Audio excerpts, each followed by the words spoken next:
Күмөндөр Абылов Нуржигит Кадырбековдун Маданият министрлигинин башында турганы жыяндагы айтат. Дааватын өзүнчө мечитине барып алып калбайбы дейм да. Атаң көрүү айтпай турган сөз эле чыгып кетти, өзү эле дегендей иш болду. Дегеним элге тааныбал ырчы Курал Чокоевдин YouTube каналындагы аты тескери долбоору ушул күндө коомчулук тарабынан кызуу талкуу жаратууда. Коомчулуктун чачтары тик турду. Бул боюнча кези келгенде чармачыл адам катары бир бетке эмес, өз пикиримди да айтармын. Бул боюнча Кыргыз Республикасынын эл артисти Кодул Күмөндөр Абыловдун оюн угуп көрөлү. Жарыктык киши агынан жаралып кетти. Айтпаганды айтты, мени жымсауда дегендей кылды. Жымсаудашым эттим. Күмөндөр ага, Курал Чокоевдин YouTube каналындагы ыр-чырды угуп жатсаңыз керек. Укпаганда эми кандай десем, сөгүнүп сагынгандары туура эмес. Биякта туруп кан кайнады. Жалпы маданият кызматкерлерине шек келтирип атат. Буларды мага десе мамлекеттик сыйлык быйлыктарынан ажыратып салсын. Мындан да катуу жазаларын алышсын. Бул жерде жалпы маданият кызматкерлерине көлөкөлөрүн түшүрүп атпайбы? Кыргыз качан эле ушундай жаман иштерге барчу эле? Чармачыл адамдар коомдун көзгүсү да. Эл бизге карап түздөнөт. Биздин эмгектерибизге суктанат, умтулат. Анан ушуларды көргөндөр бизди туурайт, биз жасаганга суктанат деп ойлошту экен. Жок, көпчүлүк эл түкүрүп атат. Билбейм, мен жаман абалда калдым. Мэрия, эгер айдоочулар дагы бир жолу ишти таштайбыз деп коркута турган болсо, лицензияларын алып коебуз. Эгерде маршруттук автобустун айдоочулары кайрадан иш таштаса, анда мэрия транспорт министрлигине ил ташуучулардын лицензиясын жокко чыгаруу өтүнүчү менен каралат. Бул тууралуу Борбордук муниципалитеттин шаардык транспорт башкармалыгынын убактылуу башчысы Улан Бейшенбаев брифингде билдирди.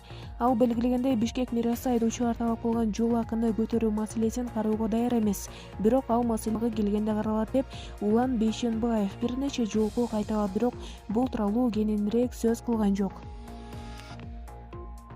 Бейшенбаев транспорттук компаниялардын жетекчилерине эскертүүлөр берилгенин кошумчалады. Ага ылайык, эгерде маршруттук таксилердин айдоочулары ишин токтото турган болсо, анда аларга мыйзам чегинде чаралар көрүлөт. Элди ташууга лицензияны транспорттук министрлиги берет. Биз болсо аны жокко чыгаруу үчүн кайрылабыз, деди. Эске салсак, апта башында маршруттук таксилердин айдоочулары жол кирени 15 сомго чейин көтөрүүнү талап кылышкан. Антпесе алар ишти токтотуп коюшмак. Мэрияда кичи автобусунда жүрүү тарифтерин жогорулатуу маселесин кароо боюнча жумушчу топ түзүлгөн. Бир жуманын ичинде айдоочулар бул жолдуу сметананы шаардык транспорт бөлүмүнө тапшырышы керек. Булак Назар, Ньюс KG. Курсан Асанов, келинчегим инсульт алып, азыр реанимацияда жатат. Ага карата болуп жаткан иштерге ишенбейм. Курсан иним, шайлоо болор күнгө 3 күн мурун келинчегиңизге иш козголгону тууралуу маалымат каражаттарына чыгып кетти. Бул кандайдыр бир саясий кадам болдубу? Эми одоно мыйзам бузуулар байкалууда. Бул боюнча келинчегимдин жактоочусу кандайдыр бир жаранга кылмыш иши козголобу же арыз түшкөндөгү укук коргоо органдары тарабынан билдирүү келип, териштирүү бүткөндөн кийин гана маалымат булактарына чыгыш керек эле, деди. Чынында андай эреже тартип сакталбастан арыз түшкөнү түшүп, келинчегиме кулактандырылбай маалымат каражаттарына берүүгө ашыккан. Демек, мен муну шайлоо алдында мага болгон саясий кысым катары бааладым. Кадыр баркыма, беделиме доо кетире турган амалдардын бири сыяктанып калды. Келинчегиңдин ооруканага түшүп, реанимацияда экенинен кабарыбыз бар. Бул кандайча болуп калды? Ооба, сиз жакшы кабардар экенсиз. Шайлоого бир күн калганда келинчегиме повестка келет. Ал кезде сыркоолоп үйдө жаткан эле. Эртеси шайлоо күнү да таң атпай келишип, саат 10го барып калыңыз деп, келинчегим бүгүн шайлоо болуп атат, эртең барабы деп, эртеси барат. Ал күнү жактоочусу жок барган. Жактоочум жок, жактоочум менен келсем болобу деп суранат.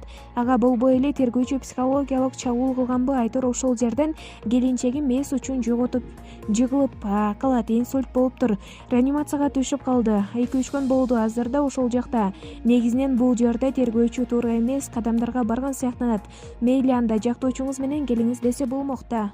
Келинчегиңе инвесторлор тууралуу $5 миллион боюнча иш козголду. Буга эмне дейт элең?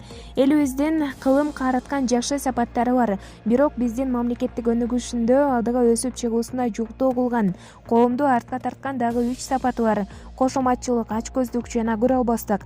Ушулардын айынан бийликке ким келбесин аларга жакшы көрүнөбүз деп аракеттерин кылып келген адамдарыбыз да жок эмес экен. Келинчегиме карата болуп жаткан иштерге ишене албайм, ишенбейм дагы.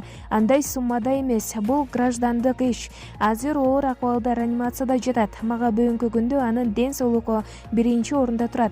Бардыгы өз ордуна коюлат. Учуру келгенде сиздер да билесиздер, жаратканды алдай албайбыз. Кудайга койдум. Ошол кетсин. Эми шайлоо жөнүндө кеп кылалы. Шайлоодо ушундай пайыздык добуш алууну күттүң беле? Эң ириде бир нерсеге токтолоюн. Кыргыз Республикасынын президенттик кызматына талапкер болгон бардык азаматтардай, анын ичинде бир аял заты сыяктуу эле кыргыз элиме ак тилден, ак ниеттен кызмат кылууга аттангам. Өлкөнүн азыркы саясий экономикалык тоңгуюк абалынан алып чыгып кетүүдө элим үчүн башымды балка, билегимди казык кылып болгон күч аракетимди 2-3 эселеп жумшоо үчүн багыт алгам. 30 жылдан ашуун ички иштер министрлигинде маңдай акы теримди төгүп, катардагы жоокерден генералдык чинге чейин жеттим. Бул аралыкта эл менен бирге болдум. Эмне көйгөйлөр бар экенин, аларды кандай жолдор менен чечүүнү да билем. Ошондой эле мамлекетте тартип, акыйкат башкаруу жана мыйзамдуулук орнотуу менен бирге Кыргызстандын жаңы баргагын ачуу асыл ойлор менен барган болчумун. Учурдан пайдаланып, мени колдогон тарапташтарыма, командама аябай ыраазычылык билдирем. Теги жагы Ысык көл, Нарын, Талас, бу жагы Ош, Жалал Абад, Баткен чүйдөгүлөргө шайлоо өнөкөтүндөгү Кыргызстандын бардык жерин кыдырдым. Жакшы жолугушуулар болду. Карапайым калк мени сонун кабыл алып атышты. Албетте, мурунда билет элем. Азырда бир жолу элдин көйгөйлөрүн көрүп келдим. Элге эмне керек? Элге бийлик болгон ишеним, үмүт жана тынчтык керек. Калганы өз нугу менен кете берет. Бир кызыгы, Кыргызстандын 7 облусту жана 2 чоң шаардагы менин тарапташтарым шайлоонун жыйынтыгы чыгаар замат эмнеге ушундай көрсөткүч болуп калды деп таң калышты.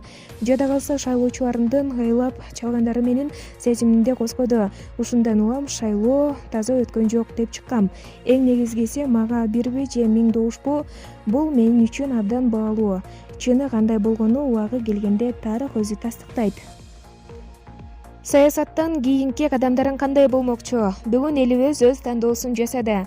Кошоматчылардын, көпөстөрдүн, таам, эки жүзүүлөрдүн башкаруусу эмес, чындыкты дайыма бетке айткан уул кыздарыбыздан турган адилеттүү башкаруу болуп, ошондой гана адамдар мамлекетти азыркы тоңгуюктан алып чыгарына ишенем.